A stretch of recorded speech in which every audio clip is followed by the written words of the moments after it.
नमस्कार बालको, आईची शाळा शालेय शिक्षणापलीकडील विश्व या टॉक शो मध्ये तुम्हा सगळ्यांचं पुन्हा एकदा मनापासून स्वागत करते. मी शुभदा भावे, एक टीचर ट्रेनर आंतरप्रेन्योर म्हणजेच उद्योजक आणि एक पालक. आता मी उद्योजक असे का म्हटलं बरं, या एपिसोड मध्ये तुम्हाला कळेलच. पालक हो, मला सांगा, तुम्ही जेव्हा लहान होतात, म्हणजे आपण जेव्हा लहान होतो, तुम्ही असं ऐकलेलं आहे का की बाबा रे तू शिक, अभ्यास कर, छान अभ्यास कर, भरपूर शिक, चांगले मार्क मिळव, म्हणजे तुला एक चांगली नोकरी मिळेल, म्हणजे एक चांगला जॉब मिळेल आणि मग तुझं लाईफ सेट. आपल्यापैकी बऱ्याच जणांनी हे आपल्या आई वडिलांकडून, आपल्या वरिष्ठांकडून ऐकलं असेलच. कदाचित आताचे पालक असं सांगतात की बाबा रे खूप शिक, व्यवस्थित अभ्यास कर आणि तुला जे आवडेल ते कर. पालक हो, तुम्ही कधी तुमच्या मुलांना असं सांगितलंय का, जे हवं ते शिक, पण स्वतःच्या आवडीच्या कामाचा, स्वतःचा एक बिझनेस नक्की सुरू कर आणि एक उद्योजक बन, असं तुम्ही जर मुलांना सांगत असाल तर एक्सलेंट, खूपच छान. पण जर काही सांगताना तुम्हाला भीती वाटत असेल किंवा काहीतरी विचार येत असेल किंवा असा विचारच आला नसेल, तर मात्र आजचा एपिसोड अगदी शेवटपर्यंत बघा. कारण जर आपण आपल्या मुलांना सांगू शकलो तर कदाचित त्यांचं आयुष्य अजून वेगळं होऊ शकेल. आणि बिझनेस, उद्योजकता, बिझनेस म्हणजे काय, किंवा मुलांना बिझनेस का करायला शिकवा, त्याला खरंच बिझनेस जमणार आहे का, असे अनेक प्रश्न कदाचित तुमच्या मनात असतील. आणि ह्याच प्रश्नांची उत्तरं, ह्याच विषयावर वेगवेगळे विचार ऐकण्यासाठी आज ह्या शो मध्ये माझ्या बरोबर जे प्रमुख पाहुणे आहेत त्यांची ओळख करून देताना मला अत्यंत आनंद होत आहे. आनंद अशासाठी होत आहे कारण यांच्याबद्दल मला किती सांगायचं झालं तरी मला माहिती आहे वेळ कमी पडणार आहे, पण थोडक्यात मी तुम्हाला त्यांची ओळख करून देते. माझा मोटिवेटर मित्र, या बेस्ट सेलिंग पुस्तकाचे लेखक, एक लीडरशिप कोच, महाराष्ट्रातील आघाडीचे पर्सनल आणि प्रोफेशनल स्ट्रॅटेजिस्ट, लीडिंग प्रोफेशनल आणि personal development training institute, Lakshvedh इन्स्टिट्यूटचे फाउंडर, ज्यांना महाराष्ट्रातील उद्योजकांसाठी उद्योजक दीपस्तंभ ह्या अवॉर्डने सन्मानित केलं आहे. 2008 पासून उद्योजकांसाठी, महाराष्ट्रभरातील उद्योजकांसाठी सतत कार्यरत असणारे आणि माझे पहिले business trainer mister Atul Rajoli sir. तर आजचे आपले प्रमुख पाहुणे आहेत mister Atul Rajoli sir. Sir welcome. आईची शाळा टॉक शो मध्ये तुमचं मनापासून स्वागत आहे सर्व पालकांकडून आणि आमच्या टीमकडून. जसं आता मी म्हटलं सर की लहान मुलांना, म्हणजे पालकांनी मुलांमध्ये माइंडसेट, बिझनेस माइंडसेट डेव्हलप करण्यासाठी, घडवण्यासाठी आज आपण ही चर्चा करणार आहोत. त्यासाठी पालक काय करू शकतील यावर आपण चर्चा करणार आहोत. तर सगळ्यात पहिला मला असा प्रश्न आहे की बिझनेस माइंडसेट म्हणजे उद्योजकी मानसिकता ही जन्मजात उपजत असावी लागते की ती आपण घडवू शकतो? First of all thank you very much, तुम्ही मला आज या कार्यक्रमामध्ये आमंत्रित केलं आणि बऱ्याच दिवसांपासून, इनफॅक्ट महिन्यांपासून हा कार्यक्रम आपल्याला करायचा होता. सो मला खूप आनंद वाटतोय आणि तुम्ही जे काम करता आहात मुलांसाठी, स्पेशली किड्स इंटेलिजन्सच्या माध्यमातून, ते खूप मोठं काम आहे, खूप महत्त्वाचं काम आहे. आम्ही जे काम करतो ते उद्योजक ऑलरेडी झालेले असतात, त्यांच्या 30मध्ये किंवा 40मध्ये असतात, त्याच्यानंतर त्यांना जे चॅलेंजेस येतात त्यांच्यावर आम्ही काम करत असतो. पण खरं तर उद्योजकीय मानसिकता बालपणी घडवणं आणि त्याच्यासाठी ते संगोपन होणं, हे तुमच्या हातून जे काम चालू आहे हे खूप छान आहे आणि आम्हाला अभिमान वाटतो तुम्ही जे काही कामगिरी करताय त्याबद्दल. सो तुमचा प्रश्न जो आहे की लहानपणापासूनच ही उद्योजकीय मानसिकता ही उपजतच असते का, ती घडवली जाऊ शकते? माझं असं ठाम मत आहे की कुठलंही मूल जे आहे त्यामध्ये तो जो लहानपणी ज्या प्रकारे आपण जन्माला येतो, जन्माला आल्यानंतर तर आपलं माइंडसेट किंवा ॲटिट्यूड जे आहेत ते आधीपासून डेव्हलप नसतं. ज्या प्रकारे आपलं संगोपन होतं लहानपणापासून, स्पेशली आपले आई वडील, आपला आजूबाजूचा परिसर, इन्फ्लुएन्शियल व्यक्ती, आपली शाळा, आपले शिक्षक, वडीलधारी माणसं यांच्या प्रभावामुळे लहान मुलांच्या समजुती, त्यांची मानसिकता, त्यांची प्रवृत्ती याची घडत जाते. आणि त्यामुळे कुठलंही बाळ जे आहे ते लहानपणापासूनच उद्योजकीय मानसिकता असते का, तर असं नसतं. काही गोष्टी ज्या आहेत त्या जेनेटिकली असतात, नाही असं नाही. पण there are 3 kinds of determinism: psychic determinism, genetic determinism आणि एन्व्हायरमेंटल डिटर्मिनिझम. जेनेटिक डिटर्मिनिझम काही प्रमाणामध्ये, काही अंशी आपल्या डीएनए मधून, आपल्या आई वडील किंवा आपल्या पूर्वजांकडनं येतो, पण तो 100% तो असतो असं नाही. Psychic determinism plays a very important role. म्हणजेच वयवर्ष 7 ते 14 या वयोगटाच्या दरम्यान, या वयाच्या दरम्यान मुलांच्या समजुती, मानसिकता, प्रवृत्ती, व्हॅल्यूज, कॅरेक्टर हे सगळं बिल्ड होतं. आणि एन्व्हायरमेंटल डिटर्मिनिझम म्हणजे मोठे झाल्यानंतर सुद्धा म्हणजे एकदा ऍडल्ट झाल्यानंतर सुद्धा आपल्या आजूबाजूचे जे अनुभव आपल्या आयुष्यात येतात त्या अनुभवांमुळे देखील आपलं चारित्र्य, आपली मानसिकता, आपली प्रवृत्ती घडते. सो 100% जेनेटिकली उद्योजकीय मानसिकता असते का, तर त्याचं उत्तर आहे नाही. काही अंशी असते, पण बऱ्याच अंशी लहानपणापासून जे संगोपन आपल्याला मिळतं, स्पेशली 7 ते 14 या वयोगटामध्ये ही मानसिकता, प्रवृत्ती, चारित्र्य, विचार, समजुती हे एकदम दृढ होतं असं मी म्हणतो. सो मी असं म्हणेन 7 वर्षापर्यंत आपल्या सगळ्या विचार आणि सगळ्या गोष्टींचं सिमेंट जे असतं ते ओलं असतं, पण 7 ते 14 मध्ये ते पक्क होतं. That becomes absolutely strong. So today whatever we are, त्याचा आपल्या लहानपणी ज्या काही घटना किंवा ज्या प्रकारे संगोपन झालं त्याचा खूप मोठा प्रभाव असतो आपल्यावर. भाग आहे. आता तुम्ही म्हटल्याप्रमाणे उद्योजकी मानसिकता उपजत नसते, मग ह्या गोष्टीला एक चांगली अपॉर्च्युनिटी म्हणून बघून पालक जे आपण तुम्ही म्हटलं एन्व्हायरमेंटल जडणघडणीतून जे होतं, मग त्यातून आपण ही बिल्ड करू शकतो, म्हणजे पालक मुलांसाठी करू शकतो. आता इथे मला अजून काय जाणवतं, तर बऱ्याच पालकांशी सतत बोलणं असतं, तर कधी कधी पालकही अवेअर नसतात की आपण असं काहीतरी वेगळ्या पद्धतीने मुलांची जडणघडण करू शकतो, कारण एक ट्रॅडिशनल प्रोग्रामिंग थ्रू ते वावरत असतात. मग अशा वेळेला कोणत्या पॉइंटला किंवा ते कसं ठरवू शकतो, म्हणजे मुलाचा इंटरेस्ट बघायचा की आपण आधीच ठरवायचं की काय, म्हणजे ह्या सगळ्या गोष्टीकडे बघता कसं येईल पालकांना? तुम्ही एंटरप्रेन्योरशिप बद्दल बोलताय, तर माझं असं ठाम मत आहे की एंटरप्रेन्योरशिप हा पेशा नाहीये, एंटरप्रेन्योरशिप ही मानसिकता आहे. एंटरप्रेन्योरशिप म्हणजेच उद्योजकता is a mindset, it's not a occupation. So it's possible that on paper, कागदावर तुम्ही बहुतेक नोकरी करत आहात, परंतु मानसिकतेने तुम्ही उद्योजक आहात. आणि असं सुद्धा असू शकतं की कागदावर तुम्ही उद्योजक आहात, तुम्ही प्रोप्रायटर आहात, पार्टनर आहात, डायरेक्टर आहात, परंतु मानसिकतेने तुम्ही तुमच्याच व्यवसायामध्ये नोकरीच करताय. So it is very important that entrepreneurship should be inculcated into the mindset. आता तुमचा असा प्रश्न आहे की ते त्याच्या इंटरेस्ट नुसार किंवा काय काय काय ते कसं आयडेंटिफाय करायचं किंवा कसं ते घडवायचं. सो परत एकदा, लहानपणापासून जर तुम्ही स्वतःला देखील प्रश्न विचारला तर सगळ्यात जास्त प्रभाव आपला ऑटोमॅटिकली बहुतांश पद्धतीने आई वडिलांचा प्रभाव आपल्यावर असतो. आता 3 प्रकारे नेहमी प्रभाव पडत असतो. एक आहे शब्दांद्वारे प्रभाव, एक आहे तुमच्या बरोबर होणाऱ्या वागणुकीद्वारे प्रभाव, आणि एक आहे तुमच्या चारित्र्याद्वारे प्रभाव. सो आई वडील आपल्या मुलांबरोबर काय बोलतात, कुठल्या प्रकारचं संभाषण करतात. नंबर 2, त्यांचे स्नेहसंबंध आणि त्यांची वागणूक आपल्या मुलांबरोबर कशी आहे. आणि तिसरं, आई वडील ऍक्च्युली त्यांचं चारित्र्य, त्यांचं व्यक्तिमत्व कसं आहे. या 3 गोष्टींमध्ये जर तुम्ही मला विचारलं सगळ्यात जास्त प्रभाव कसला असतो, तर व्यक्तिमत्वाचा आणि आई वडिलांच्या चारित्र्याचा प्रभाव सगळ्यात जास्त असतो आपल्या मुलांवर, जो इनडायरेक्टली असतो. एक चित्रपट आला होता फरारी की सवारी, आणि त्याचं जे टॅगलाईन होतं ते होतं जो देखा वही सीखा. म्हणजे आई वडील सांगतायत की बाबा असं वागायचं, असं बोलायचं, असं करायचं, ते मुलं ऐकतात, परंतु तुम्ही कसे वागता, तुम्ही तुमचं व्यक्तिमत्व कसं आहे ना हे ते बघतात. आणि जे त्यांना दिसतं ना, व्हिज्युअली जे त्यांना दिसतं ना, त्याचा सगळ्यात जास्त प्रभाव असतो. So for example, for an entrepreneur it's very important that तो कुठल्याही गोष्टीची जबाबदारी तो स्वतः घेतोय. For an entrepreneur it's very important that he understands finance very well. For an entrepreneur it's very important that he has a leadership skills in him. आता याच 3 गोष्टी आपल्या आई वडिलांमध्ये किंवा त्या वयामध्ये जी व्यक्ती आपल्यासाठी विजेता असते, विजेता म्हणजे जास्त इन्फ्लुएन्शियल असते, त्या व्यक्तीचं मग व्यक्तिमत्व कसं आहे, त्या व्यक्तीचं फायनान्शियल मॅनेजमेंट कसं आहे, त्या व्यक्तीचे लिडरशिप स्किल्स कसे आहेत, हे ऑटोमॅटिकली प्रभाव पाडत असतात. सो जर तुम्हाला लहानपणापासून जर आपल्या मुलांमध्ये उद्योजकता जर इन्कल्केट करायची असेल, बिंबवायची असेल, आत्मसात करून पाहिजे असेल, तर सगळ्यात महत्वाचं your personality, your character should have that entrepreneurial characteristics into it. So what are the entrepreneurial characteristics?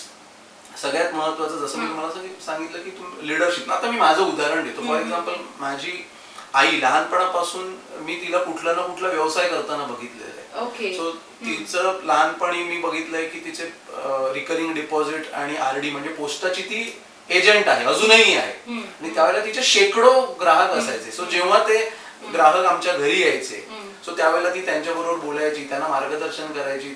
So me automatically ते बघायचो. त्याचबरोबर तिचे वेगवेगळे व्यवसाय असायचे त्यावेळेला. सो त्यावेळेला काही गुलाबजामचं रेडी मिक्स हे ते. सो आमच्याकडे लोक ते घ्यायला यायचे. तिच्याकडे 3-4 सेल्स वुमन होत्या. त्या सेल्स वुमन तिच्याकडनं विकत घ्यायच्या आणि घरोघरी जाऊन विकायचं. सो त्यांच्याबरोबर ती डील कसं करायचं हे मी लहानपणापासून तेव्हा बघितलं. ती हिशोब कसा ठेवायची दर दिवशी, बाबा किती पैसे आले किती. मला आठवतं लहानपणी माझ्या आईचा सॅनिटरी नॅपकिन्सचा व्यवसाय होता. ओके. सो मी स्वतः सॅनिटरी नॅपकिन्सचं डिलिव्हरी द्यायला वेगवेगळ्या ठिकाणी जायचो. आणि त्यावेळेला मला माहित नव्हतं की मी काय डिलिव्हर करतोय.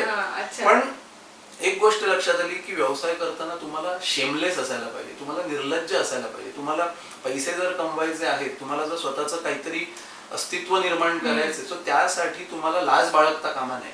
आता हे मला माझ्या आईने बसून सांगितलं किंवा शिकवलं अजिबात नाही. आय वॉज ऑब्झर्विंग हर आणि indirectly that was the influence which I had.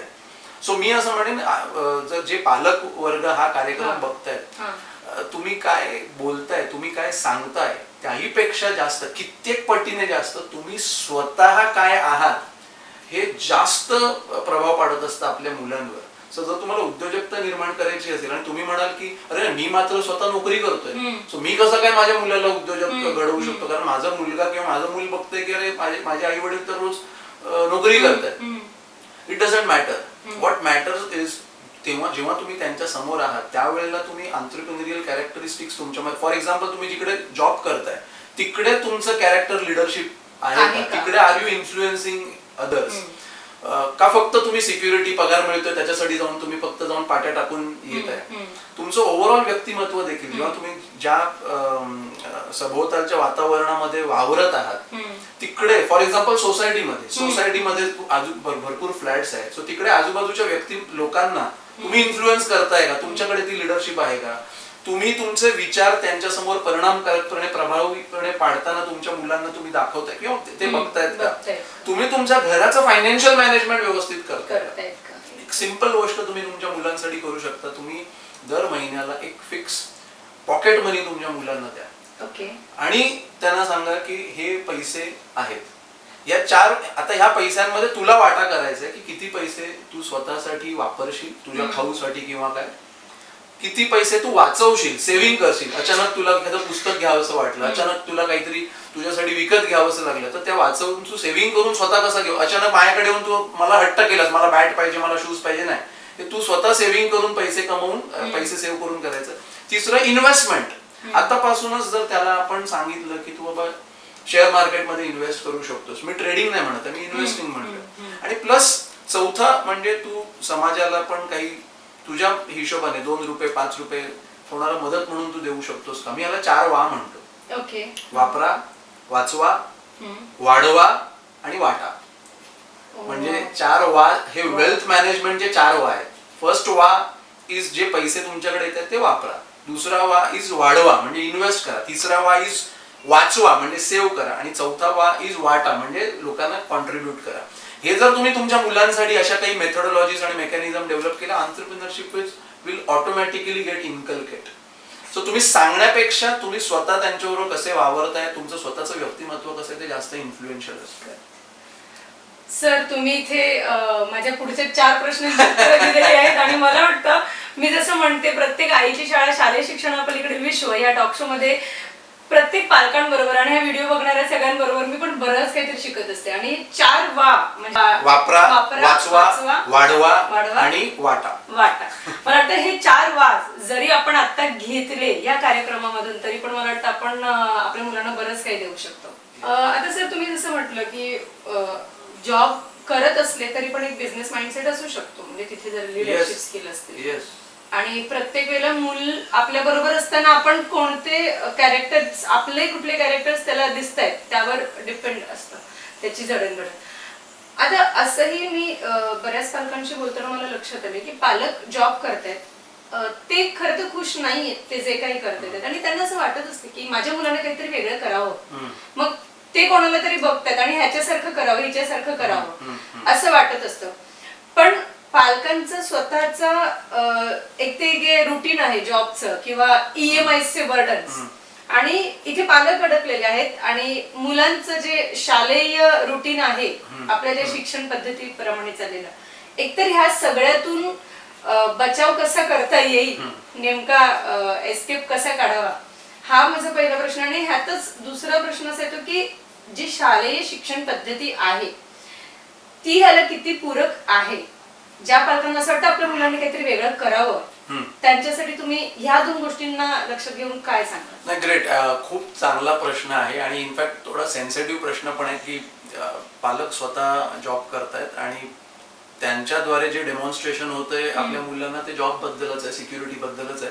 पण पालकांची इच्छा आहे की आपल्या मुलाने काहीतरी वेगळं करावं आणि अल्टिमेटली एक लहानपणापासून एक ते म्हणतात ना पूर्वापार चालत असलेला सुपरहिट फॉर्म्युला असा आहे की अभ्यास कर, चांगले मार्क मिळव, चांगले मार्क मिळवल्यानंतर चांगली नोकरी मिळव आणि आपल्या स्वतःच्या पायावर तू उभा राहा. आणि हे म्हणजे बहुतांश पद्धतीने असं आपण जर बघितलं तर it's a tried and tested formula for secured future, secured life. खरं तर आत्ताच्या युगामध्ये जर तुम्ही बघितलं तर जी व्यक्ती हा फॉर्म्युला फॉलो करते आणि त्याच्यानंतर ती सेटल होते, सो कॉल्ड सेटल होते, त्या व्यक्तीला कळतं ऍक्च्युली मी सेटल नाहीच आहे. In fact I am in a very vulnerable position. आणि त्याच्यामुळे अशा वेळेला पालकांना वाटायला लागतं की माझ्या मुलाबरोबर असं होऊ नये. पण अल्टिमेटली त्यांना जर मुलाने बघितलं तर तेच करतायत. सो मी इकडे असं सजेस्ट. आणि दुसरं जी गोष्ट तुम्ही विचारली ती एज्युकेशन सिस्टम बद्दल बोललात. सो आता एज्युकेशन सिस्टम बद्दल खूप कॉन्ट्रोवर्शियल मी बोलणार नाही पण एकदम सिंपल सांगेन की आपली एज्युकेशन सिस्टम जी एस्टॅब्लिश झाली होती ती इंग्रजांच्या वेळेला झालेली होती. आणि इंग्रजांनी आपली जी खरी शैक्षणिक पद्धत होती जी पूर्वापार आपल्याकडे होती ती गुरु शिष्य परंपरेची होती. आणि जिकडे गुरुच्या सानिध्यामध्ये जेव्हा शिष्य यायचा, गुरु शिष्याच्या केपेबिलिटीनुसार, त्याच्या ओव्हरऑल पर्सनॅलिटीनुसार, त्याच्या कलनुसार त्याचं नर्चरिंग करायचा. पण that particular system was completely broken by British government. आणि ब्रिटिश लोकांनी त्यांची स्वतःची एक शिक्षण यंत्रणा राबवली. डेफिनेटली त्यांना लीडर्स नकोच हवे होते, त्यांना फॉलोअर्स पाहिजे होते जे त्यांना फॉलो करू शकतील आणि ते त्यांच्यावर राज्य करू शकतील, म्हणजे ब्रिटिश त्यांच्यावर राज्य करू शकतील. दुर्दैवाने तीच शिक्षण यंत्रणा अजूनही 75 वर्ष झाली आपलं भारत स्वतंत्र होऊन ती चालू आहे. आता त्याच्यावर मी भाष्य करणार नाही कारण ते बदलण्यासाठी बहुतेक आपलं सरकार असेल काय असेल ते काम करतंय पण त्याला अजून वेळ जाईल. पण तोपर्यंत आपली मुलं मात्र नक्कीच भरडली जातात. सो जर तुम्हाला एक समृद्ध जीवन जगायचं असेल, एक यशस्वी करिअर घडवायचं असेल तर 3 गोष्टी महत्वाच्या असतात. त्याला आम्ही सक्सेस ट्रायंगल असं म्हणतो.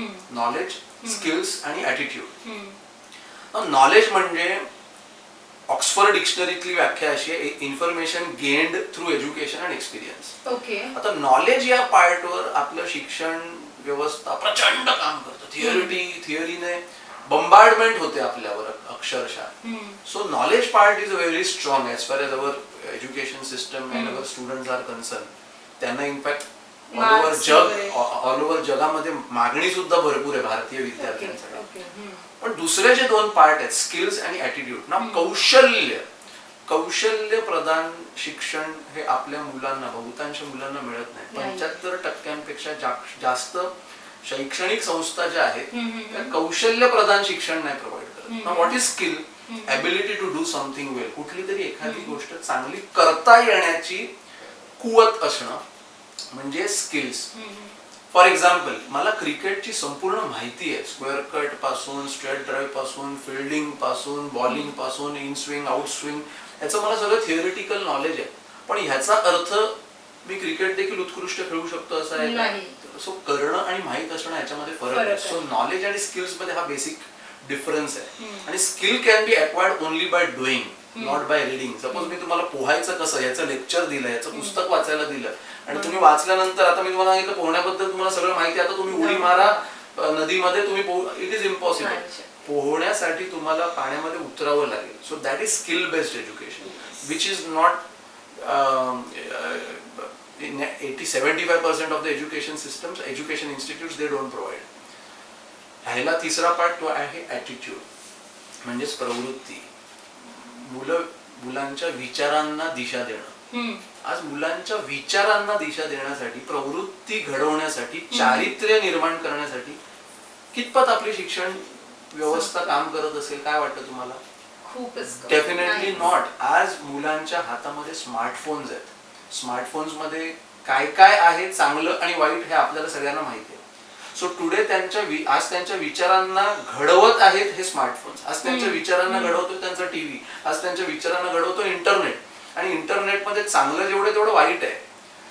आणि त्याला डायरेक्शन मिळण्यासाठी काहीच आपल्याकडे अशी सिस्टम नाहीये. सो मी पालकांना कळकळीने सांगेन की तुम्ही जेवढा भर मुलांना अभ्यास करा आणि चांगले मार्क मिळवा ह्याच्यावर देता, तेवढाच किंवा त्याहीपेक्षा जास्त मी म्हणेन की त्यांचं त्या वयामध्ये चारित्र्य कसं घडवता येईल, काय बरोबर काय चूक, काय योग्य काय अयोग्य, काय खरं काय खोटं हे समजण्याची जाणीव किंवा हे समजण्याची जाण, त्यांचे मूल्य, त्यांची नैतिकता ह्याच्याबद्दल देखील त्यांना हे सगळं फाउंडेशन. ऍब्सोल्युटली. म्हणजे लहानपणी मी आठवतोय, मी श्यामची आई नावाचा चित्रपट बघितलेला, ज्याच्यामध्ये आई आपल्या मुलाला म्हणजे श्यामचं तो अभ्यास वगैरे करतो कसा करतो त्याहीपेक्षा काय बरोबर काय वाईट हे घडवण्यावर तिचा जास्त कल असतो. आणि जर तुम्ही मुलाचं चारित्र्य संगोपन केलं त्या वयामध्ये आणि त्याला वयामध्ये आल्यानंतर काय बरोबर काय चूक काय योग्य काय अयोग्य हे जर आयडेंटिफाय करण्याची जर जाण असेल, माझ्या मते त्याचा फ्युचर तो व्यवस्थित करू शकतो. आज होतंय उलट. पालक जे आहेत त्यांचं टॅलेंट घडवण्यावर जास्त, त्याला एवढे मार्क मिळाले तुला पण एवढे मार्क मिळाले पाहिजे, तो एवढा पुढे गेला तू पण पुढे, तो सायन्स घेतो तू पण सायन्स गेला पाहिजे, त्याला इंजिनिअरिंगला तुला पण इंजिनिअरिंगला जायला पाहिजे. So they are not building the character, they are basically trying to build the capability. But capability with confused character is very harmful. कारण जेव्हा मुलं कॉलेजमध्ये जात आहेत, खऱ्या जगाच्या समोर एक्सपोज होत आहेत, त्यांना असे भरपूर अव्हेन्यूज येतील जिकडे त्यांना रोज निर्णय घ्यावे लागतील. माझी संगत कशी असायला पाहिजे, मी काय करायला पाहिजे, मी या डिसिजन कसं घ्यायला पाहिजे. आणि त्यावेळेला जर ते एम्पावर्ड नसतील तर ते वाहत जाऊ शकतात आणि मग काही होऊ शकतं अनफॉर्च्युनेटली. सो मी हे कळकळीने पालकांना सांगेन की स्किल आणि ॲटिट्यूड बिल्ड करण्यासाठी फक्त शिक्षण व्यवस्थेवर किंवा शिक्षण इन्स्टिट्यूटवर अवलंबून न राहता ऍडिशनली त्यांना काही कोर्सेस, फॉर एक्झाम्पल आता तुमची आईची शाळा आहे किंवा आम्ही पण एक फ्युचर पाठशाला नावाचा उपक्रम राबवतो. असे उपक्रम जिकडे जिकडे होत असतील तिकडे तिकडे आपल्या मुलांना आवर्जून तुम्ही पाठवा, जिकडे त्यांना चांगले विचार मिळतील, चांगल्या लोकांच्या सानिध्यात ते राहतील आणि त्यांचं चारित्र्य घडेल. Yes, thank you sir. तुम्ही खूप महत्वाचा पॉइंट सांगितला. म्हणजे अगदी बरोबर आहे. आजकालचे पालक मार्क आणि स्किल आणि कॅपॅबिलिटीज ह्यावर लक्ष जास्त जाते rather than building character. So मला असं वाटतं पालकांनी प्रत्येकाने लक्षात घेण्यासारखा मुद्दा आहे की आपण त्यांना हात पकडून नेण्यापेक्षा त्यांना ती क्षमता देऊया की त्यांचं ते डिसिजन योग्य घेऊ शकतील आणि त्यांच्या आयुष्याच्या दिशा ते योग्य पद्धतीने निवडू शकतील. म्हणजे बऱ्यापैकी पालकांचं काम सोपं होईल फ्युचर मधलं जर सुरुवातीला त्यांनी या गोष्टीकडे लक्ष दिलं तर. सर, आता बऱ्याच असं मी लहान मुलांशी पण जेव्हा इंटरॅक्ट करते आणि खास करून 12 वर्षाची वगैरे मुलं असतात ना, 10-12 वर्षाची मुलं, तर त्यांचे बऱ्यापैकी इंटरेस्ट डेव्हलप झालेले असतात की कोणाला युट्यूबर बनायचं आहे, त्यांच्याकडे काहीतरी आहे, कोणाला तरी जेवण करायला खूप आवडतंय. आणि मला एक आठवतंय, माझ्याच एका टीम मेंबरची मुलगी, तिला एका कामासाठी तिच्या आजीने सांगितलं की तू रोज इकडनं ही पिशवी तिथे दे, त्या घरी दे, असं काहीतरी काम होतं आणि मी तुला रोज वडापाव देईन. तर त्या मुलीने म्हटलं मला वडापाव नको, मला वडापावचे पैसे दे. पण मग अशा वेळेला माझ्या ज्या टीम मेंबर होत्या ज्या मला सांगत होत्या, तर ती म्हणाली आजी ओरडली, मी ओरडले तिला, पैसे का मागतेस आजीकडे. पण इथे ते मूल फायनान्स स्वतः म्हणजे काय गरज आहे, मला वडापावची गरज नाही, मला 5 रुपये दे, मी माझं मॅनेज करते काय ते. मग ह्या सगळ्यात छोट्या छोट्या गोष्टीतून किंवा जेव्हा मूल सांगते की मला युट्यूबर बनायचं आहे किंवा मला जेवण करायला आवडते आणि शेफ बनायचं आहे, तर मग ह्या गोष्टींना प्रोत्साहन, म्हणजे आता समजा 12 वर्ष म्हणजे अगदी 7वी-8वीतलं वय आहे, म्हणजे आता 2 वर्षांनी 10वी आहे, आधी अभ्यास कर, हे सगळं नंतर कर. मग ते कसं टॅकल करायचं पालकांनी? दिसतंय त्यावर विचार करून त्याला तो मार्ग द्यायचा की आधी तू 10वी कर आणि मग नंतर बघ काय ते, असं करायला हवं? सी म्हणजे एकदम सिंपल मी असं सांगेन की ते वय जे असतं त्याच्यामध्ये इंटरेस्ट जरी दिसत असेल तरी इंटरेस्ट, छंद आणि पॅशन यामध्ये खूप फरक आहे. सिंपल आहे की त्या एज मध्ये मुलांनी जेवढं एक्सप्लोर करता येईल त्यांना जेवढं एक्सप्लोर करायला वाव मिळेल तेवढा वाव देणं गरजेचं आहे. सो त्याला आता वाटतंय की बाबा युट्यूब ठीक आहे, अभ्यास सांभाळून हे सांभाळून नक्की तू कर. तुला जसं तुम्ही सांगितलं की बाबा जेवण बनवायचा छंद आहे, ठीक आहे बाबा आज तू ही डिश बनव, आज हे बनवून दाखव. त्याला अप्रिशिएट करणं, त्याला एनकरेज करणं आणि त्याला सांगणं की ह्याचा अर्थ हेच आहे असंही नाही, असं नाही. You explore what you want to do. ह्याला मी एक फॉर्म्युला वापरतो. तो फॉर्म्युला असा आहे, तत्व प्रणालीद्वारे नियंत्रण आणि वागणुकीला स्वातंत्र्य. तत्व प्रणालीद्वारे नियंत्रण आणि वागणुकीला स्वातंत्र्य म्हणजे काय? तत्व प्रणालीचा अर्थ आहे मूल्य, नैतिकता, काय बरोबर, काय चूक, काय योग्य, काय अयोग्य ह्याची जाण असण्यासाठी त्याच्या विचारांना जास्त खतपाणी देणं, त्याच्या चारित्र्याला जास्त खतपाणी देणं त्या वयामध्ये. आणि एकदा जर तुम्ही व्यवस्थित देताय ना तर वागणुकीला तुम्ही स्वातंत्र्य देऊ शकता. म्हणजे ओके, आता तुला कळतंय काय बरोबर आहे, काय चूक आहे, तुझ्यासाठी काय बरोबर आहे, तुझ्यासाठी काय वाईट आहे, तुझ्या भविष्यासाठी तू काय केलं तर तुला पाहिजे ते मिळेल, काय नाही केलंस तर तुला चॅलेंजेस येतील. So let him be the decider. Okay, आणि तो ते डिसिजन घेण्यासाठी तेव्हाच इक्विप्ड होईल जेव्हा तुम्ही त्याच्या विचारधारेला खतपाणी देत आहात त्या वयामध्ये. सो लेट हिम एक्सप्लोर. त्याला जे करायचं ते एक्सप्लोर. तुम्ही डायरेक्ट कन्क्लुजनवर नका येऊ की अच्छा म्हणजे हा डान्स करतो म्हणजे आता हा डान्सरच होणार, आता हा चांगलं जेवण बनवतो म्हणजे हा जेवणच होणार. कशाला तुम्ही आतापासून तेवढं प्रेशर टाकत आहात? कितीतरी महान लोक अशी आहेत जे त्यांच्या 40-50 मध्ये त्यांना त्यांचं पॅशन सापडलेलं आहे. So let him go through his own journey of life. You be there. तुम्ही त्याची साथ द्या, तुम्ही त्याच्या बरोबर गरज लागली तर तुम्ही त्याला मदत करा, त्याला मार्गदर्शन करा, पण त्याला तुम्ही एम्पॉवर करा त्याचं लाईफचे निर्णय घेण्यासाठी. नाहीतर तुम्ही सतत त्याच्याबरोबर त्याच्या कुबड्या बनवून आयुष्यभर राहाल. असं राहिलं तर माझ्या मते he will never be able to be in a empowered position. म्हणजे मग तिथे मग ती सिक्युरिटी सतत शोधली जाईल का? Absolutely yes. म्हणजे आता मी कितीतरी अशी मुलं बघितलेली आहेत, सॉरी टू से, की जे अकॅडमिकली दे आर टॉपर्स. म्हणजे त्यांचं आयुष्य पूर्ण अभ्यास आहे की अभ्यास. म्हणजे सकाळी म्हणजे 10 तास अभ्यास करणं वगैरे. आणि आई बाबांनी तसं डिसिप्लिन घालून दिलेलं आहे. अभ्यास नाही केला तर आई ओरडेल, हे ओरडेल. आणि त्याच्यामुळे मार्क एकदम जबरदस्त काढलेले आहेत. चांगल्या कॉलेजमध्ये पण त्यांना ऍडमिशन मिळतंय. पण दे आर म्हणजे to tackle with absolutely to tackle with this real world they are not at all equipped.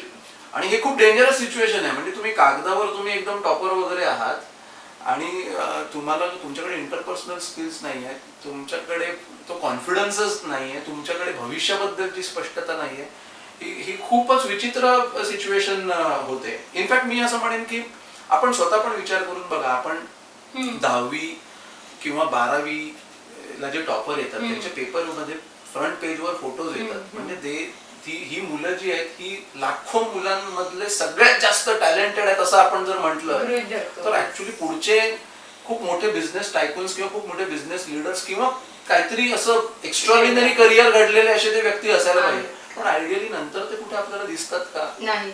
In fact मी पालकांना एक प्रश्न विचारतो असंच एक त्यांना विचार करायला लावण्यासाठी. मी पालकांना विचारलो, आज तुमच्या आयुष्यात तुम्ही जिकडे कुठे आहात, ज्या कुठल्या पातळीवर पोहोचलेले आहात, त्याचा तुम्हाला 10वीत मिळालेल्या मार्कांचा काही संबंध आहे का? नक्कीच नाही, बिलकुल नाही. जर तो काही संबंधच नसेल तर मग आपण एवढं अवास्तव महत्व का देतो? आणि आज मी बघतो की गेल्या काही वर्षांपासून पालक थोडे लिनियंट झालेत या बाबतीमध्ये, थोडे हे झालेत की हा बाबा it will not decide your entire future, entire life. पण अजूनही म्हणजे मेजॉरिटी जर बघितलं तर आपण त्याच प्रवाहामध्ये आहोत असं मला वाटतं. सर, हे अशामुळे होत असेल का की नकळतपणे म्हणजे तुम्ही म्हटलं डेमॉन्स्ट्रेशन इफेक्ट, की आता म्हणजे मला आठवते अगदी 2 वर्षापूर्वी मी अभिज्ञाला माझ्या मुलीला शाळेत घातलं नव्हतं, म्हणजे ज्युनियर नंतर लगेचच तिचं ज्युनियर झालं आणि लॉकडाऊन झालं. हा. त्यामुळे आम्ही रिलॅक्स्ड होतो, ठीक आहे नाही घातलं 2 वर्ष असू दे घरी राहील वगैरे. पण मग जसं लॉकडाऊन सगळं ओपन झालं आणि प्रत्येक आमच्याच वयातल्या पालकांकडनं प्रश्न, अरे तिला कोणत्या शाळेत घेतलं, अरे कोणत्या शाळेत आहे, अरे ह्या शाळेचा फॉर्म लवकर भर, नाही तर हे काय ऍडमिशन नाही मिळणार, वर्ष वाया जाईल वगैरे. पण तिचे बाबांनी मी बऱ्यापैकी रिलॅक्स होतो, म्हटलं बघूया, लेट्स सी व्हॉट हॅपन्स, काय होतं ते होऊ दे. पण हे जे अशा प्रकारच्या पिअर प्रेशर मध्ये पालकांना त्यांचं आतून वाटत असलेलं डिसिजन सुद्धा घेता येत नाही, असंही होत असेल का? येस, ऍब्सोल्युटली होत असेल, पण त्यावेळेला अवेअर असणं गरजेचं आहे की आता फॉर एक्झाम्पल ऍडमिशन प्रोसेस करावीच लागेल शाळेमध्ये, तर आपल्याला जावंच लागेल. काही इनफॅक्ट पालक एवढे बोल्ड डिसिजन घेत आहेत आजकाल की ते होम स्कूलिंग करतायत पूर्णपणे. खूप रेअर आहेत अशा केसेस, पण करतायत. पण it will require lot of attention, lot of efforts, lot of time. आणि त्यासाठी पालकांना बहुतेक त्यांचं करिअरशी पूर्णपणे म्हणतात ना की त्यांना मे बी सोडून घरी बसावं लागेल आपल्या मुलांच्या नर्चरिंगसाठी, which is most of the cases it's not possible. So शाळेमध्ये तुम्हाला जावंच लागेल, परीक्षा असेल किंवा ज्या काही त्याचे जे काही प्रक्रिया आहे ती तुम्हाला फॉलो करावीच लागेल. पण तो एक पार्ट आहे, ते सर्वस्व नाही. सो शाळा कुठली, ऑफकोर्स शाळा चांगली असायला पाहिजे, शाळेचं इन्फ्रास्ट्रक्चर, शाळेमधले शिक्षक, शाळेमधलं कल्चर हे चांगलं असायला पाहिजे हे. पण त्याचबरोबर घरी जेव्हा मुलं आहेत, ते जेव्हा तुमच्या सानिध्यात आहेत, त्यावेळेला तुम्ही त्यांच्याबरोबर काय करताय, आणि it will really impact them. आणि जेव्हा ते हे घेऊन शाळेमध्ये जात आहेत त्यावेळेला माझ्या मते त्यांना सुद्धा त्या कशी शाळा असेल काही असेल तरी त्या एन्व्हायरमेंट मध्ये स्वतःला कॅरी खूप कॉन्फिडेंटली करता येईल. एक्सलेंट. तुम्ही अगदी सर मगाशी पण तुम्ही एकदम डीप पॉइंट सांगितला की आधी तुम्ही कॅरेक्टर बिल्ड करा आणि त्यानंतर त्यांना जर फ्रीडम दिलं, बिहेवियरचं वागण्याचं फ्रीडम दिलं, तरी सुद्धा ते योग्य पद्धतीने ऍक्शन्स आणि डिसिजन. कॅरेक्टर बिल्डिंग बद्दल मी एक म्हणजे मजेशीर गोष्ट सांगतो की आमच्या शाळेमध्ये किंवा तुमच्या देखील शाळेमध्ये, मी मराठी मीडियम मध्ये शिकलेलो आहे, तर आम्हाला एक तास असायचा आणि त्या तासाचं नाव असायचं मूल्य शिक्षण. हो. पण तुम्ही मला सांगा, त्या मूल्य शिक्षणाच्या तासाला आपण कधी मूल्य दिलं का त्यावेळेला? सो आपल्याला त्याचं व्हॅल्यू तेव्हा नव्हतीच. पण खरं तर जर शिक्षकांना जे ऍक्च्युअली मुलांचं भविष्य घडवत आहेत, जर त्यांना त्याचं खरंच व्हॅल्यू मिळाली किंवा या पर्टिक्युलर तासामुळे, या पर्टिक्युलर वेळेमध्ये तुम्ही मुलांच्या विचारांना चालना देऊ शकता, दिशा देऊ शकता, आणि तो म्हणजे ऑफ पिरियड सारखाच असायचा ऍक्च्युअली शाळेमध्ये. पण आता जेव्हा मी विचार करतो आणि मी जेव्हा ऍज अ ट्रेनरच्या भूमिकेमध्ये जातो आणि जेव्हा मी मुलांबरोबर इंटरॅक्ट करतो, मला बऱ्याचशा कॉलेजेसमध्ये इन्व्हाइट केलं जातं ऍज अ स्पीकर आणि 2 तासांचं माझं व्याख्यान असतं. जेव्हा ती मुलं पहिल्यांदा मला बघतात तेव्हा तर ते ऍज युजल कॅज्युअल असतात किंवा कोण आलंय, काय कसलं लेक्चर आहे काय, पण 2 तासांनंतर अक्षरशः झुंबड असते माझ्या आजूबाजूला आणि ते मुलं माझ्याबरोबर इंटरॅक्ट करताना सांगतात की सर हे आजपर्यंत आम्हाला कोणी सांगितलं नाही. सो हे आधीपासून आम्हाला जर मिळालं असतं तर बहुतेक आम्हाला खूप जास्त फायदा झाला असता. याचा अर्थ जर ते योग्य पद्धतीने त्यांना इंटरेस्ट निर्माण होईल अशा पद्धतीने जर त्यांच्यासमोर हे विषय मांडले ना तर मुलं इंटरेस्ट घेतात. आणि मी हे माझ्या फ्युचर पाठशाळेच्या वर्कशॉपमध्ये इनफॅक्ट तुम्ही तुमच्या मुलांबरोबर जेव्हा हे विषय इंटरॅक्ट करत असाल ना तेव्हा तुम्हाला जाणवलं असेल की मुलं इंटरेस्ट घेतात यामध्ये. सो शिक्षकांची पण एक खूप मोठी जबाबदारी आहे की तुम्ही तुमचा विषय शिकवा, मग तो गणित असेल, इतिहास, भूगोल असेल, भाषा असेल किंवा कुठला सायन्स असेल, पण त्याचबरोबर एक 10% 20% वेळ जर तुम्ही मुलांबरोबर त्यांच्या लाईफ बद्दल, त्यांच्या फ्युचर बद्दल, त्यांच्या व्यक्तिमत्वाबद्दल जर फ्रेंडली मॅनर मध्ये जर डिस्कस केलं तर they can influence a lot. आणि एक शिक्षक ही अशी व्यक्ती असते मुलासाठी खूप इन्फ्लुएन्शियल असा तो व्यक्ती असतो. बऱ्याचशा प्रमाणामध्ये पालकांची इच्छा असते पण मे बी त्यांचं स्वतःचं नॉलेज, त्यांचं स्वतःचं वाचन, त्यांचं स्वतःच प्रबोधन करण्याचं स्किल बहुतेक तेवढं नसल्या कारणाने मी असं म्हणेन शिक्षकांनी इकडे खूप मोठी जबाबदारी पाडली पाहिजे. ऍक्च्युली सर तुम्ही आता जे म्हणालात ना तिथे ना एक आमचं एक असं एक थॉट आहे आणि ना म्हणजे मला असं एक कोर थॉट आहे हा माझा की टीचर्स आणि पेरेंट्स हे ना पिलर्स आहेत, ऍक्च्युली समाजाचे पिलर्स आहेत. म्हणजे एक पालक एका मुलाला घडवते पण एक टीचर 100,000 मुलांना घडवते. म्हणजे तिच्याकडे किती पॉवर आहे. आणि मला वाटतं हा जो विषय आहे बिझनेस माइंडसेट आणि जॉब वगैरे ते तुम्ही म्हणाला तसं पर्सनल त्यांचं डेव्हलपमेंटसाठी टीचरचा रोल फार महत्वाचा आहे. खूपच मला वाटतं बरेच डिटेल्स पालक ह्या सगळ्या ह्यातून घेऊ शकतात.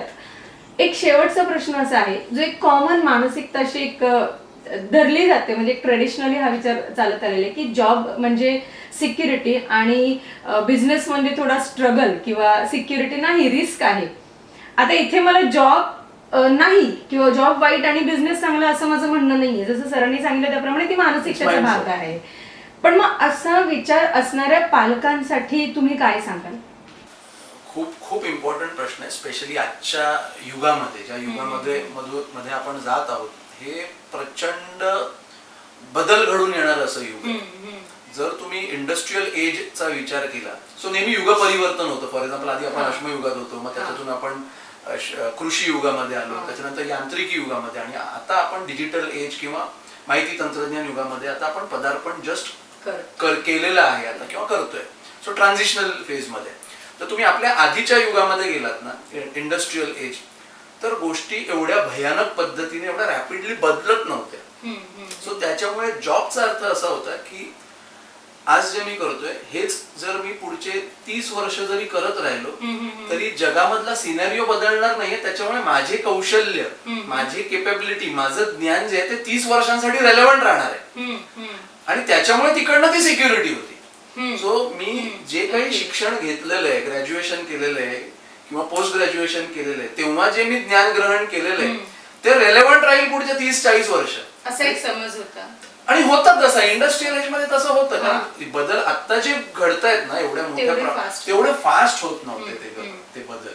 आणि त्याच्यामुळे ती सिक्युरिटी, जर तुम्ही जॉब करताय एकच काम तुम्ही 30 वर्ष 40 वर्ष करू शकत होता, कारण ते काम सेम करायला ते ज्ञान, तेच कौशल्य तुम्हाला वर्षानुवर्ष लागणार होतं.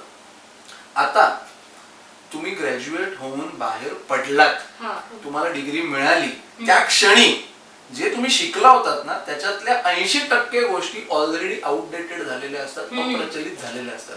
याचा अर्थ काय? तुम्ही जॉब करा किंवा तुम्ही बिझनेस करा, तुम्हाला सतत स्वतःवर काम करावं लागणार आहे. स्वतःच्या नॉलेजवर काम करावं लागणार, स्वतःच्या कौशल्यांवर काम करायला लागणार, स्वतःला डेव्हलप करावं लागणार आहे.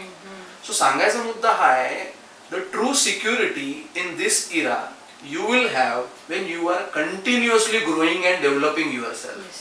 Whether you are doing a job or whether you are doing a business. Suppose me business आज काहीतरी चालू केला कारण माझ्याकडे काहीतरी एक विशिष्ट कौशल्य आहे, परंतु मी स्वतःच्या नॉलेजवर, स्वतःच्या कौशल्यांवर मी जसं जग बदलतंय तसं मी बदल घडवूनच नाही आणला, तर मी तो बिझनेस टिकवू शकतो का? त्या बिझनेस मध्ये ग्रो होऊ शकतो का? आन्सर इज नाही. आणि if the answer is no, याचा अर्थ definitely my business is not going to have security.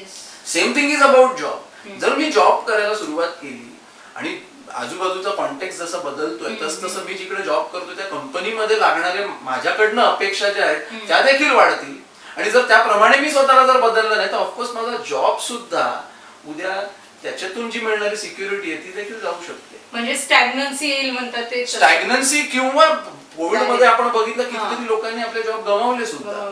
So सांगायचा मुद्दा आहे, या सतत बदलणाऱ्या युगामध्ये जर तुम्हाला टिकून राहायचं असेल, जर तुम्हाला सातत्याने प्रगती करायची असेल, तर तुम्हाला सातत्याने स्वतःच्या कौशल्यांवर, स्वतःच्या ज्ञानावर, स्वतःच्या प्रवृत्तीवर काम करावंच लागेल. आणि ट्रू सिक्युरिटी तिकडनं येणार आहे, whether you are doing job or you are doing business. So business मधून सिक्युरिटी आहे का जॉब मधून सिक्युरिटी आहे, किंवा जॉब इन सिक्युरिटी आहे आणि बिझनेस ह्यापेक्षा जास्त तुम्ही स्वतःला ग्रो करण्यासाठी स्वतःला कसं डेव्हलप करताय ह्याच्यातून तुमच्याकडे सिक्युरिटी आहे. मी तुमचं उदाहरण देतो. आज आपण हा कार्यक्रम जो आहे, हा कॅमेरे वगैरे इकडे लावलेले आहेत, हा कार्यक्रम तुम्ही युट्यूब वर करताय, पण आजपासून 10 वर्षापूर्वी 12 वर्षापूर्वी जेव्हा तुम्ही सुरुवात केली होती त्यावेळेला तुमच्याकडे ही कौशल्य होती का? त्यावेळेला तुमच्याकडे ही यंत्रणा होती का? नाही. ह्याचा अर्थ तुम्ही तुमच्या प्रोफेशन मध्ये ग्रो करण्यासाठी सतत शिकत राहत आहात. त्याच्यामुळे आज तुम्ही तुमच्या व्यवसायामध्ये प्रगती करताय, टिकून राहताय, आणि त्याच्यामुळे प्रगती केल्यामुळे ऑटोमॅटिकली तुम्हाला सिक्युरिटी वाटते की बाबा हे मी करते, हे चांगलं करते आणि भविष्य इज डेफिनेटली गुड. पण हे जर तुम्ही करायचं थांबवलं, सो डेफिनेटली पुढे जाऊन ज्या पद्धतीने जग बदलतं, you never know what is there in the future. Super. So true security comes only when you are growing and developing your सेल्फ. म्हणजे जॉब मध्ये सिक्युरिटी आणि बिझनेस मध्ये सिक्युरिटी नाही असा विचार करणाऱ्या पालकांनी जरा सगळ्या बाजूने विचार करायला हवा. सर आता डिजिटल एरा तुम्ही म्हटल्याप्रमाणे युग बदलत आहेत आता आणि डिजिटल एरामध्ये आलेत आणि इथे ही जी मुलं आहेत आत्ताची जी पिढी आहे म्हणजे आम्ही अगदी 5 ते 15 वर्षांच्या मुलांबरोबर डील करतोय म्हणजे अबॅकस पण 10 वर्षापूर्वी शिकवायचं आणि आता शिकवण्यामध्ये फार फरक आहे आणि खूप सारे चेंजेस करायला लागतात. मग ह्या स्पीड मध्ये म्हणजे मुलांचा स्पीड किंवा मुलं ज्या पद्धतीने गोष्टी ग्रास्प करतायत आणि पालकांचा स्पीड थोडा कमी पडतोय कारण फ्युचर्स मध्ये जनरेशन मध्ये मला वाटतं गॅप पण जास्त यायला लागलेला आहे. तर ह्या गोष्टीत म्हणजे कसं बघता येईल इथे आता जर का आधीच एखादी व्यक्ती वयाच्या 30व्या वर्षी बिझनेस स्टार्ट करत असेल तर मला असं वाटतं की कदाचित आत्ताच्या पिढीकडे ते स्किल्स किंवा त्या सगळ्या ॲबिलिटीज थोड्या लवकर पण येऊ शकतात बिकॉज ऑफ द डिजिटलायझेशन किंवा ह्या सगळ्यामध्ये. मग पुन्हा प्रश्न हा येतोय की पालक तेव्हा अवेअर नाहीयेत की आता माझं मूल खरं तर हे करते. मग तिथे कसं होतं की हे नाही म्हणजे आता तू जे काही करतोयस दॅट इज नॉट राईट किंवा हे नाही तू आधी हे कर आणि मग तर तो जो गॅप आहे किंवा फ्युचर बघण्याची जी क्षमता आहे. So I understood. ऍक्च्युली ना मी नेहमी एक वाक्य म्हणतो की पेरेंट्सना जे चॅलेंज आहे ना it's a leadership challenge. Your kids should accept you as their leader. तुमच्या मुलांनी तुम्हाला त्यांचं एक नेतृत्व करणारा किंवा मेंटर म्हणून निवडलं पाहिजे आणि हे निवडण्याचं स्वातंत्र्य मुलांकडे आहे. आज सपोज लहान मुलगा जो येतो हातामध्ये मोबाईल येतो टाक टाक टाक टाक त्याच्यातले सगळे ऍप्स बिप्स कॅमेरा वगैरे सगळं तो एकदम त्याचं पोस्टमॉर्टम करून टाकतो त्याला चटकन कळतं. पण हेच त्याचे आई वडील जेव्हा मोबाईल घेतात ते म्हणतात ह्याच्यात फोन करायचं कोणतं फोन बंद कोणतं करायचं एवढं सांग आम्हाला खूप झालं. सो व्हॉट डज दॅट मीन. याचा अर्थ मुलांना तेव्हापासूनच या गोष्टी जाणवायला लागतात की बहुतेक आपल्याला आपल्या आई वडिलांपेक्षा जास्त कळतं. पण लिडरशिप इज नॉट अबाउट तुमच्याकडे नॉलेज किती आहे किंवा तुमच्याकडे कौशल्य किती आहे. Leadership is about direction. आणि तिकडे मुलांबरोबर त्या टेक्नॉलॉजी आणि डिजिटलायझेशनच्या बाबतीमध्ये स्पर्धा करण्यापेक्षा उलट मी म्हणेन पालकांनी ओपन असायला पाहिजे. अरे मला हे शिकव मला आवडेल तुझ्याकडनं हे शिकायला. कारण तिकडे तो बहुतेक ह्यांच्यापेक्षा जास्त वरचढ आहे. परंतु जीवनाच्या बाबतीत आयुष्याच्या बाबतीमध्ये आपल्या मुलाबरोबर आपण फ्रेंडली पद्धतीने आपण त्याचा विश्वास जिंकून जर त्याला लाईफच्या बाबतीमध्ये जर ते गाईड करू शकत असतील आणि मुलं त्यांचं जर फॉलो करत असतील ऐकत असतील तर ह्याच्यासारखं फॅन्टॅस्टिक सिच्युएशन नाहीये. So where you are good at I am open to learn it from you though I am elder than you. म्हणजे मी पालक असून सुद्धा मला तुझ्याकडनं शिकायला आवडेल आणि मी तेवढं ओपन माइंडेड आहे की अरे ठीक आहे मला सांग ना हे कसं करायचं. आणि त्याचबरोबर मुलाचा पण मी विश्वास जिंकलाय त्याच्या आयुष्यामध्ये त्याने काय करायचं हे तो माझ्याकडनं जाणून घेण्यासाठी उत्सुक असतो. That is a best combination. Excellent. म्हणजे तो गॅप बऱ्यापैकी फील करता येईल टेक्नॉलॉजी आणि या सगळ्यामध्ये. इनफॅक्ट मी तुम्हाला सांगतो की मी जेव्हा मुलांबरोबर असतो ना मला खूप मजा येते कारण मला त्यांच्याकडनं खूप शिकायला मिळतं. आपल्यापेक्षा जास्त त्यांना माहित असतात की सध्या कोणते ऍप्स आहेत कोणत्या आणि ट्रेमेंडस आहे म्हणजे त्यांना खूप जास्त माहित असतं या सगळ्या गोष्टी. सो जेव्हा जेव्हा मी विद्यार्थ्यांबरोबर असतो मी असं त्यांच्याबरोबर त्यांचा मित्र होऊन असतो. मग त्यांच्याबरोबर त्यांच्या लँग्वेज मध्ये बोलणं मग त्यांना वाटतं अरे हा आपल्यासारखं आहे आणि मग त्यांना अरे मला शिकवणं आहे कसं करतोस तू काय करतोस काय आणि ते मग भरभरून सांगतात एकदम. आणि त्यामुळे होतं असं की आपला पण रॅपो त्यांच्याबरोबर बिल्ड होतो आणि जेव्हा तुम्ही त्यांचं ऐकताय ना ऑटोमॅटिकली त्यांना पण तुमचं ऐकण्याची एक मॉरल रिस्पॉन्सिबिलिटी वाटते की नाही बाबा हे मेरे साथ ये सब सुनता है तो मुझे भी इसका सुनना होता है. आणि that is one principle called is always seek to understand first and then to be understood. आपल्याला असं वाटत असतं माझं ऐक मला समजून घे but the principle is reverse. तर तुम्ही इतरांना आधी समजून घेतलं तर ते तुम्हाला समजून घेण्यासाठी पुढाकार घेतात. सो हे पालक आय थिंक करू शकतात. खूपच सर मस्त सांगितलं. मला वाटतं सर आत्ताचा जो आता आपला विषय आहे या विषयाला फ्युचर पाठशाला हे एकदम साधे आहे आणि अगदी आता बोलता बोलता माझ्या मनात आलं तर मला असं वाटतं तुम्ही फ्युचर पाठशाळाबद्दल पालकांना नक्की सांगावं आता. 2008 पासून जेव्हा मी सुरुवात केली आमच्या या कामाला, त्यावेळेला ऍक्च्युली मी फ्युचर पाठशाला या उपक्रमापासूनच सुरुवात केली. आता जास्त मी उद्योजकता विकास कार्यक्रम करतो. 2020 मध्ये बिकॉज ऑफ पॅन्डेमिक आम्ही 2020, 21, 22 हे 3 वर्ष फ्युचर पाठशाला राबवू शकलो नाही, ज्याचं मला खरंच खंत आहे. पण आता 2023 मध्ये आम्ही परत फ्युचर पाठशाला उन्हाळी सुट्टीमध्ये करतोय. 14 ते 24 वयोगटातल्या विद्यार्थ्यांसाठी असतं, म्हणजे अगदी 7वी 8वी पासून ते ग्रॅज्युएशन पर्यंतच्या मुलांसाठी, जेव्हा मुलं आपल्या जीवनामध्ये एका निर्णायक अशा टप्प्यावर असतात, त्यांच्या भविष्याबद्दल महत्वाचे निर्णय ते घेत असतात. करिअरच्या बाबतीत असेल, संगतीच्या बाबतीत असेल, त्यांच्या कौशल्यांच्या बाबतीत असेल, त्यांच्या ध्येयांच्या बाबतीत असेल, त्यांचे विचार आणि वागणुकीच्या बाबतीत असेल. सो त्यांची जडणघडण होण्यासाठी हा एक 10 दिवसांचा असा एक उपक्रम आहे, ज्यामध्ये आम्ही मुलांचे कौशल्य आणि प्रवृत्ती, जे मगाशी मी तुम्हाला सांगितलं, जिकडे शिक्षण व्यवस्थेमध्ये किंवा शैक्षणिक संस्थांमध्ये तेवढंसं फारसं संगोपन मिळत नाही, याच 2 आस्पेक्टवर आम्ही ही कार्यशाळा त्यांचं कॅरेक्टर बिल्ड करण्यावर आपण काम करतो फ्युचर. आणि 10 दिवस मंतरलेले असतात. मुलांना सुट्टीच्या त्या 10 दिवसांमध्ये आम्ही जाणीवपूर्वकरित्या करतो, जेणेकरून 10 दिवसामध्ये त्यांना तेवढं डेडिकेशन देता येतं. नाहीतर मग होतं असं की शाळा कॉलेज चालू असताना तर त्यांना अल्टिमेटली प्रायोरिटी परत अभ्यास आणि होमवर्क आणि परीक्षा त्याला जाते. उन्हाळी सुट्टीमध्ये मुलं मोकळी असतात, सुट्टीचा दिवस असतात. खरं तर पहिल्या दिवशी मुलं थोडेसे नाराज असतात आपल्या आई वडिलांवर, अरे कुठे आम्हाला पाठवलं, 10 दिवस आमच्या हक्काच्या सुट्टीचे पण आम्हाला जगू देत नाहीत. पण पहिल्याच दिवशी त्यांची समजूत पूर्णपणे समूळ नष्ट होते आणि 10 दिवस ते आतुर असतात, कधी मी जातोय वर्गामध्ये आणि कधी नवीन काहीतरी मी शिकतोय. आणि त्याचा जे समारोप सोहळा असतो तो आम्ही फ्युचर पाठशाला जोश नावाचा कार्यक्रम असतो, ज्यामध्ये ते डेमॉन्स्ट्रेट करतात पालकांच्या समोर आम्ही 10 दिवसांमध्ये कसं घडलो, काय केलं. अत्यंत ऍक्शन पॅक्ट असे हे 10 दिवस मंतरलेले असतात. सो या वर्षी सुद्धा आम्ही हा यामध्ये त्यांना प्रोजेक्ट्स वगैरे पण असतात का?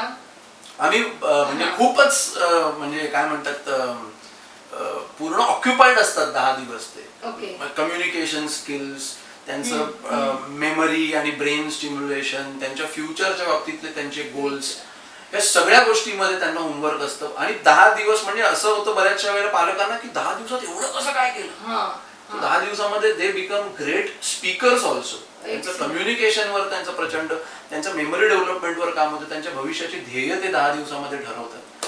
सो असा हा कार्यक्रम आहे, फ्युचर पाठशाला असं त्याचं नाव आहे. सो मे महिन्यामध्ये असणार आहे. सो कोणी 14 ते 24 वयोगटातल्या विद्यार्थ्यांचे पालक हे जर कार्यक्रम बघत असतील तर ते नक्की आपल्या मुलांना पाठवू शकतात. मला वाटतं पालकांसाठी म्हणजे ह्या आईच्या शाळेत शालेय शिक्षणापलीकडील विश्व ह्या टॉक शोच्या माध्यमातून मी सर्व पालकांना आग्रहाने सांगेल की तुम्ही फ्युचर पाठशाला ह्या ट्रेनिंग प्रोग्राम साठी मुलांना 14 ते 24 ना सर, 14 ते 24 वर्ष वयोगटातल्या मुलांना पाठवा. कारण मे महिन्याची सुट्टी आणि ही एक योग्य पद्धतीने चॅनलाइज होणं खूप गरजेचं आहे. आणि तेव्हाच आपले हे फ्युचर जनरेशन खूप काही चांगलं कॉन्ट्रीब्युट करू शकतात आपल्या सोसायटीमध्ये. आणि त्यासाठी पालक आणि टीचर्स जबाबदार म्हणण्यापेक्षा मी म्हणेन की आपलं ते कर्तव्यच आहे. आणि we are pillars, so we need to take that decision. मला असं वाटतं की आज अतुल सरांनी आपल्याला जे जे काही मार्गदर्शन केलं, प्रत्येक प्रश्नाचं उत्तर तुम्ही पुन्हा पुन्हा बघा आणि त्यातून बऱ्याच मला वाटतं नोट्स पण काढता येण्यासारखे आहेत आणि तुमच्या लाईफमध्ये अप्लाय करा. कारण खरे बदल आपल्याला ऍप्लिकेशन केल्यानंतरच जाणवणार आहे.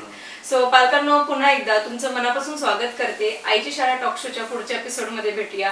धन्यवाद पूर्ण टीम कडून आणि सर्व पालकांच्या वतीने मी अतुल सरांचे पुन्हा मनापासून thank you very much for having me. Thank you.